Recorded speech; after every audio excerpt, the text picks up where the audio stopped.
Welcome back, everyone. World Baseball news for the week of January 30th. Caribbean Series gets started this Thursday. The field is almost set. Champions were crowned last week in Mexico and Puerto Rico, just waiting on the host Venezuela now. Their championship will be decided today or tomorrow. And then we'll have all 8 teams for the greatest baseball tournament of the winter season.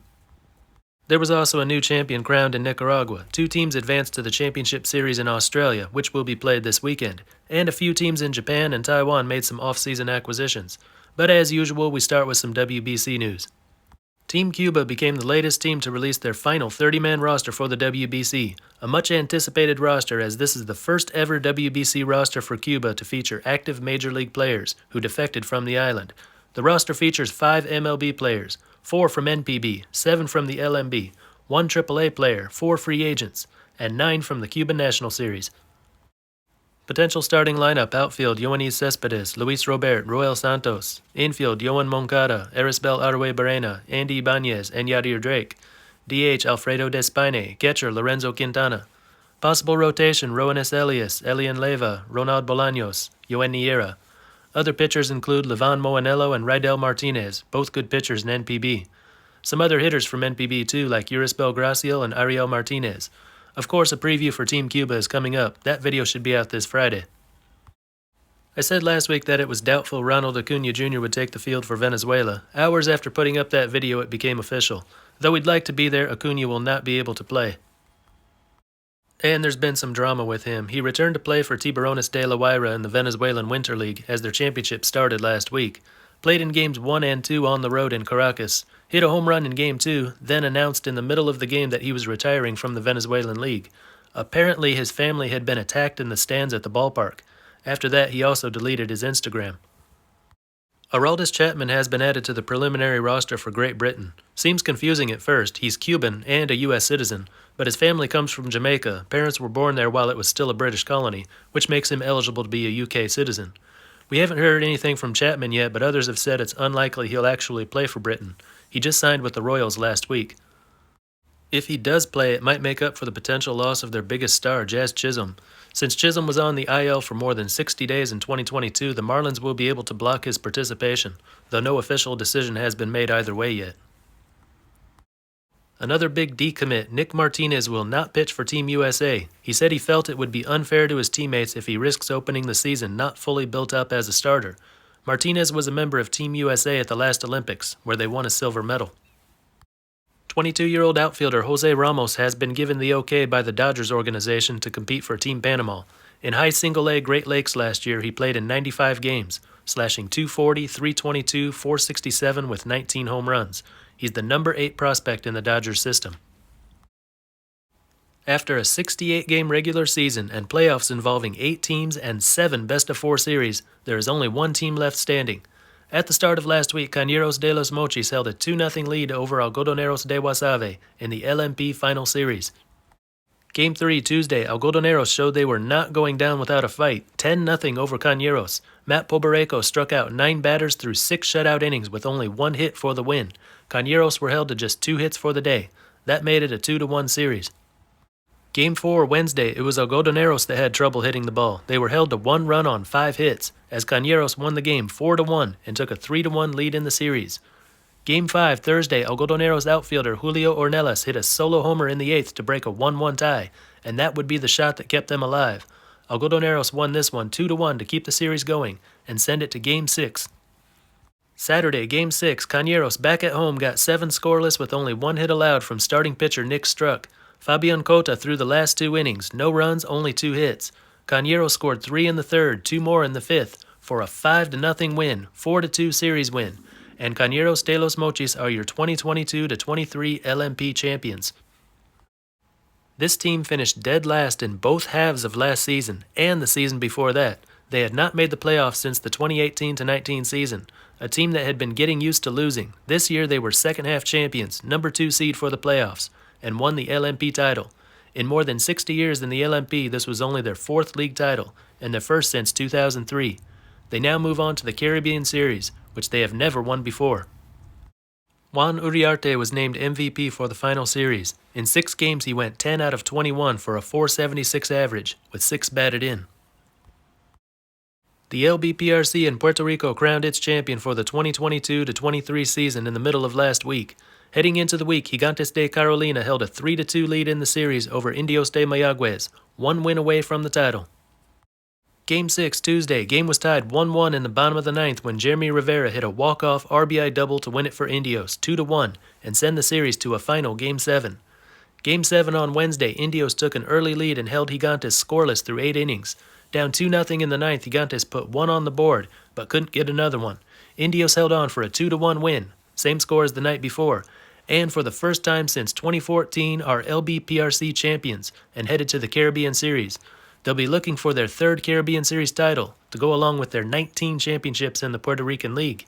The past 3 seasons, Indios had reached the final series only to lose badly each time. Their frustrations are now over. Of the 8 leagues participating in the Caribbean Series this year, there is only one where the champion has yet to be determined, and that is Venezuela. We are 1 or 2 days away from the LVBP champion being crowned. The final series started right at the beginning of last week.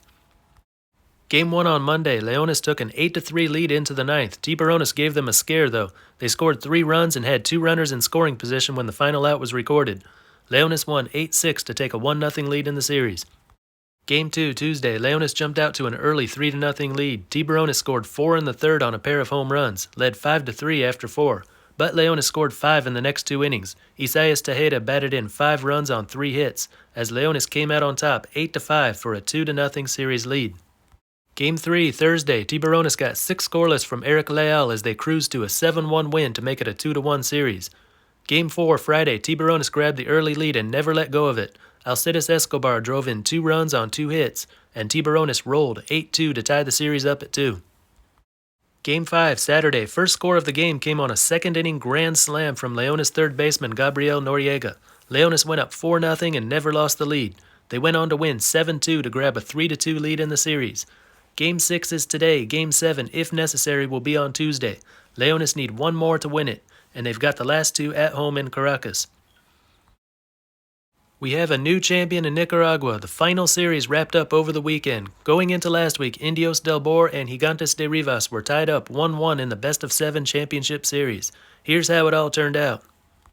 Game 3 Tuesday was all Gigantes. MVP Ronald Medrano threw 6 shutout innings. Williams Vasquez had another big day at the plate. 3 times on base, a home run, 3 batted in, 2 times across the plate.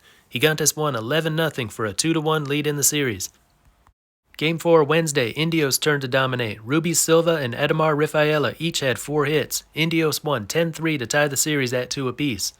Game 5 Friday, a real pitcher's game. Yudi Garcia threw 6 shutout innings for Indios. Leonardo Crawford tossed 6 2/3 scoreless for Gigantes.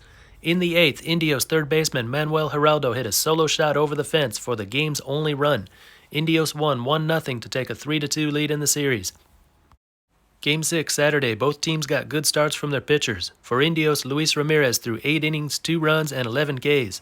For Gigantes, Gerson Garabito tossed 6 innings, 1 earned run, and 12 Ks. In the bottom of the 8th, game tied at 2, Indios catcher Melvin Novoa hit a 2-run homer. And that would be it. Indios del Bor won the game and the series 4-2. For the first time since 2015, they are LBPN champions. Their 9th league title overall, the most of any team in Nicaragua. Indios celebrated on the field just hours before Cañeros won their title in Mexico. And like Cañeros, Indios had finished the last 2 years in the cellar, but now they are champions. Unfortunately, the LBPN champion does not take part in the Caribbean Series, so the road ends here for Indios. But baseball in Nicaragua will be up and running again soon with the Herman Pomares League, which will get underway in a month and run till the end of summer. MVP for the LBPN final series was Indios pitcher Luis Ramirez. 2 starts, 8 shutout innings in Game 2, 8 innings, 2 runs in Game 6 for an ERA of 1.13, 15 strikeouts in 16 innings. Semifinals started and ended in Australia over the weekend. Final series is this weekend, only a best-of-3, so this will certainly be the final week of the ABL season. Brisbane Bandits, Northeast Division champions and winners of 30 out of 40 games this year, were taking on the Perth Heat, the number 2 team from the Southwest. Game 1 on Friday, Perth jumped out to an early lead, but Brisbane came back to win it 3-2. Game 2 Saturday, Perth exploded for 14 runs on 16 hits, including 4 home runs. They blew past Brisbane 14-4 to force a Game 3. Game 3 Sunday, Brisbane put up 3 runs in the first on a pair of solo home runs and a throwing error. But Perth answered in the second with 3 home runs, 1 solo shot, and a pair of 3-run homers.